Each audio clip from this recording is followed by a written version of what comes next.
Hello there and welcome to Luminar NEO Academy, the show where we teach you how to get the most out of this photo editing application.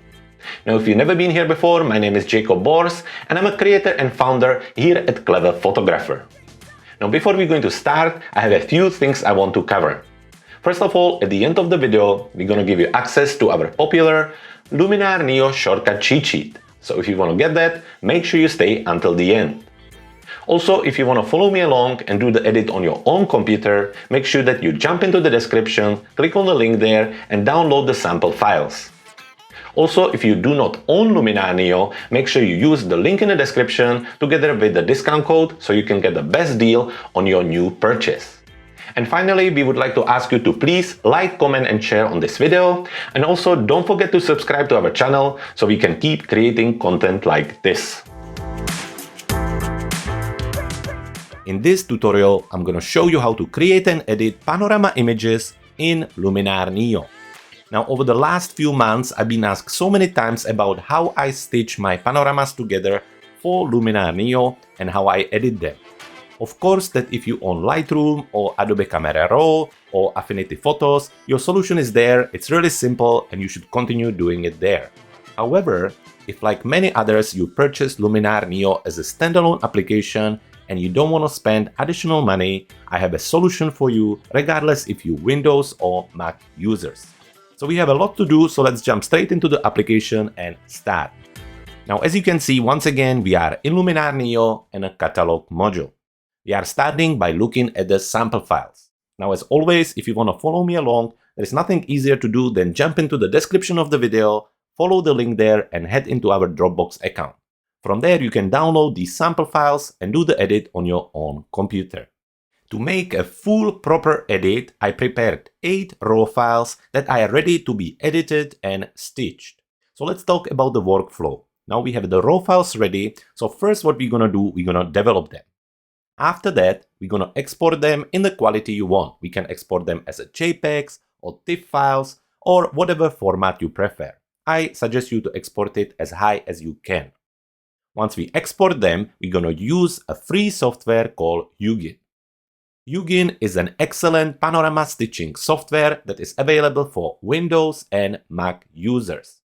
We're going to do the stitching there, export it again back into TIFF file or JPEG, and then we're going to bring it back to the Luminar NEO and finish the edit here. So first come first, we need to pre-edit or develop our images. I always like to select the image which has most of the elements on it, so the sky, land, buildings, and so on. So let's just pick the one in the middle, click on it to select it, and let's bring it into Edit module. You can do that by hitting Edit on the top of your screen, or you can also use the E key on your keyboard.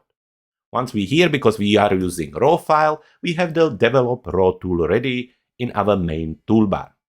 Click on it to open it, and let's start with the classic edit. Let's close the color section and noise reduction, and the first place we're going to start is the optics. Open the optics and make sure that each of the 3 checks are checked. What we're doing with that, we're doing some auto distortion correction, we fix the chromatic aberration, and we also take care of the difference. Now keep an eye on the image and always double check if you need to do some lens distortion, devignetting, and so on. However, for me, for the basic edit, this is more than enough. We can close the optics and move to the sharpening and noise reduction. So let's open the 2 sections and let's talk about the formula of 100.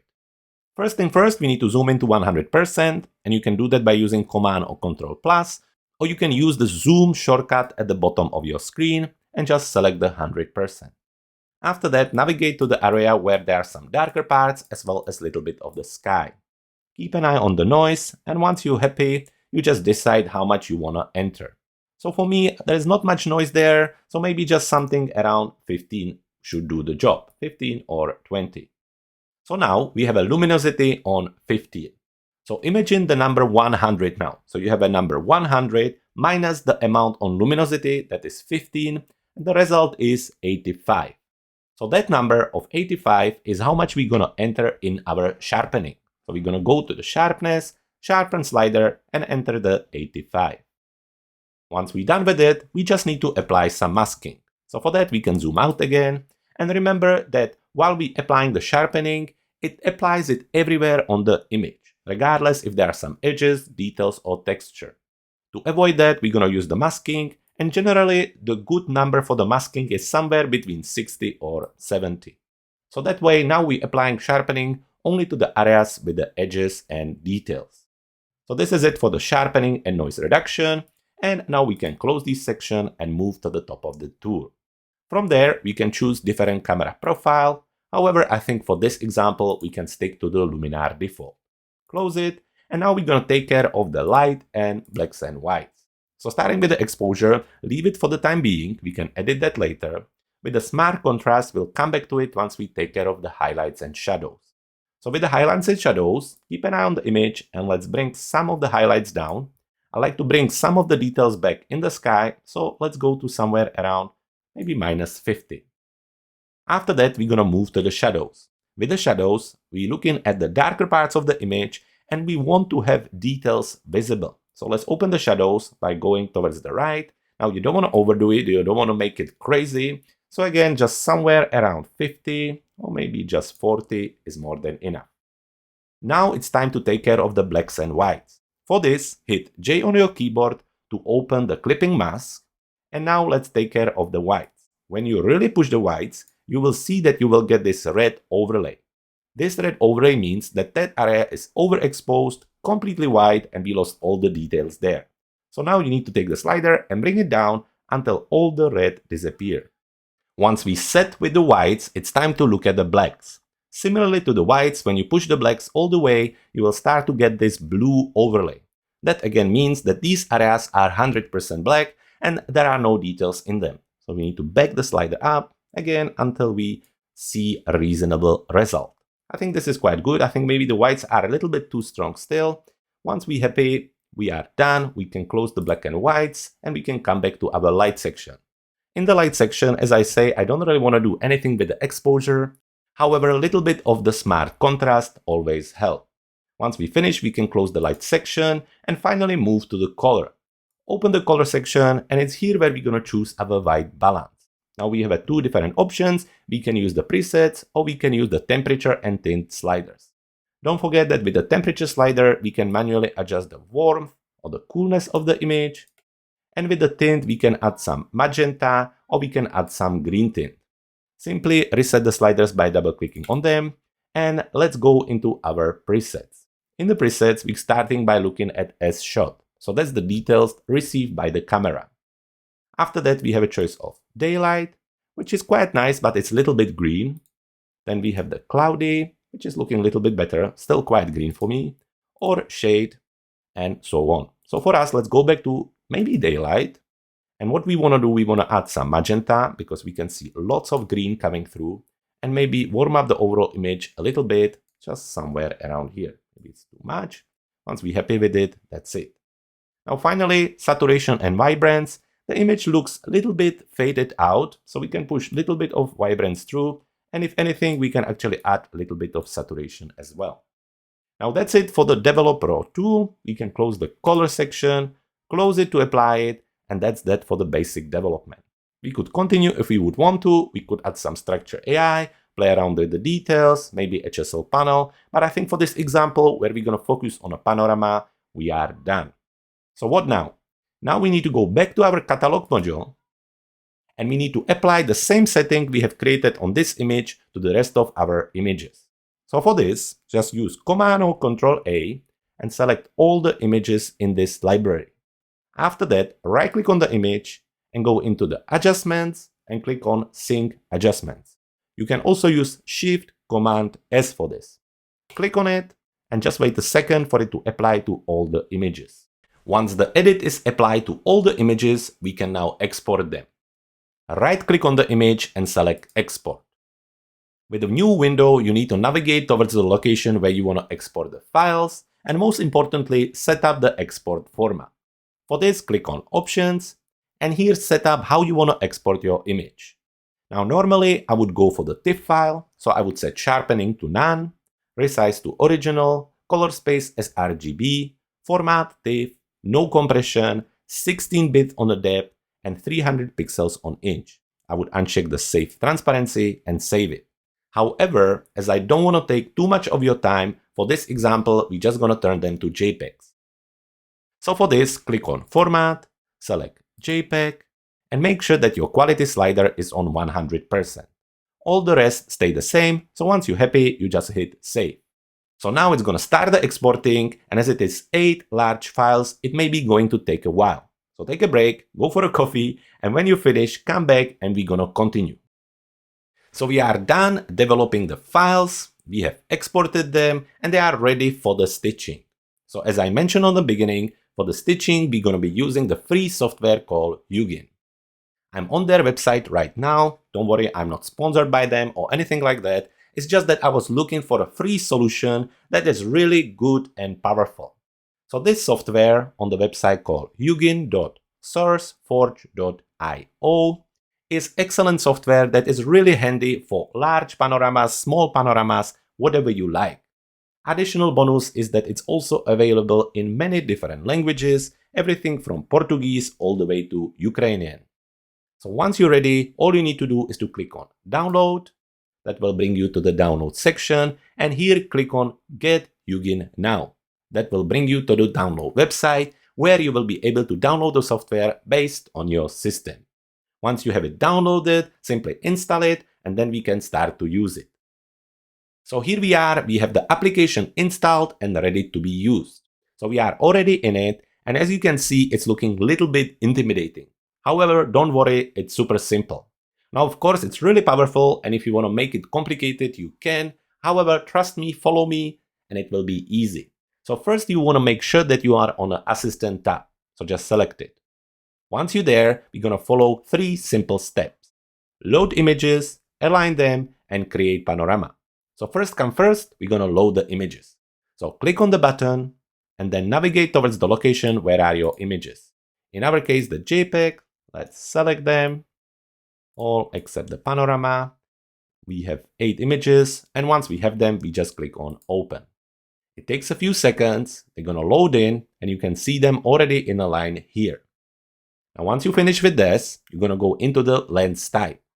In the lens type, select it, and try to stick to the normal as much as you can. Of course, this, if you want, you can go through the different lenses, you can try the panoramatic, circle, and so on. However, so far, the normal works the best. So select it, and that's it. So step number 1, we loaded images, and we made sure that we are on a normal in a lens type. After that, we wanna align the panorama. So let's click on the button that says Align. So this process will take a moment. The application will run through all the images, try to align them, find the common spaces, and once it's ready, it will return with the result. Now once it's done, all we need to do now is to click on Create Panorama. So let's do that. Click on the button number 3, Create Panorama, and that will open another window.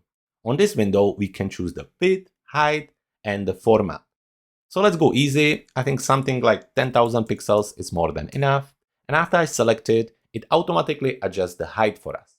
Then into our format, as we used JPEG, we're gonna stick to the JPEG. However, if you use the TIFF file, use the TIFF file. With the quality, let's stick to 100 and move to the output. In the output setting, there are different options here and you can totally test them.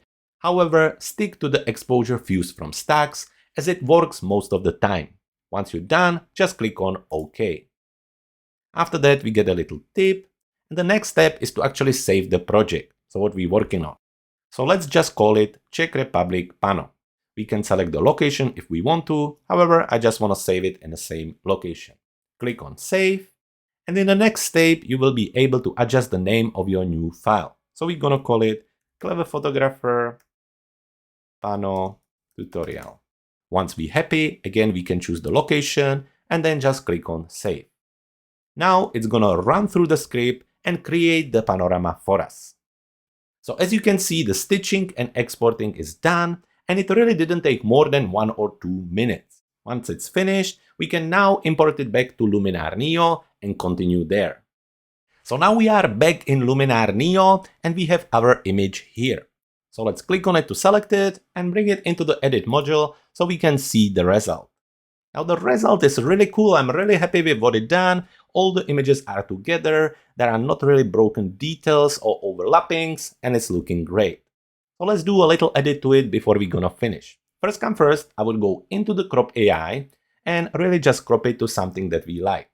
We can use one of the ratios, or we can stick to 3 and adjust it based how we like. So I think something like this, and we can take care of this and also crop it a little bit from the bottom because I'm not crazy about the factory here.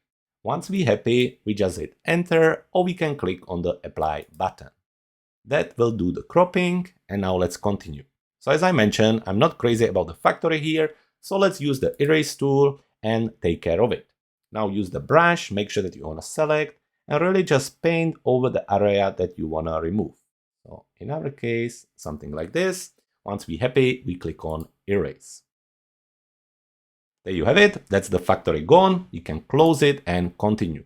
Now since we're back, we can go to the Enhance AI tool and just increase the accent to bring back some of the details. If we want, we can also use the Sky Enhancer and help it just a little bit. Once we're done with that, we can close it, and we can use whole sort of tools. We can do some dodge and burn, whatever we would like with it. However, for me, maybe just a little bit of mystical tool, and that's about it. So there you have it. This is how you work with Panorama Images in Luminar NEO without the need of buying another software or complicated edit. And now it's time to get your gift. If you want to get access to our Luminar NEO shortcut cheat sheet, all you need to do is to head to our website cleverphotographer.com/luminargift. And there you can download the cheat sheet and start to use it right away. And there you have it. So I hope you had fun, and I hope you learned something new. If you did, please make sure that you like, comment and share our video. And also don't forget to subscribe to our channel so we can keep creating content like this. For today, thank you very much for watching. My name was Jacob Bors, and I can't wait to see you in the next video.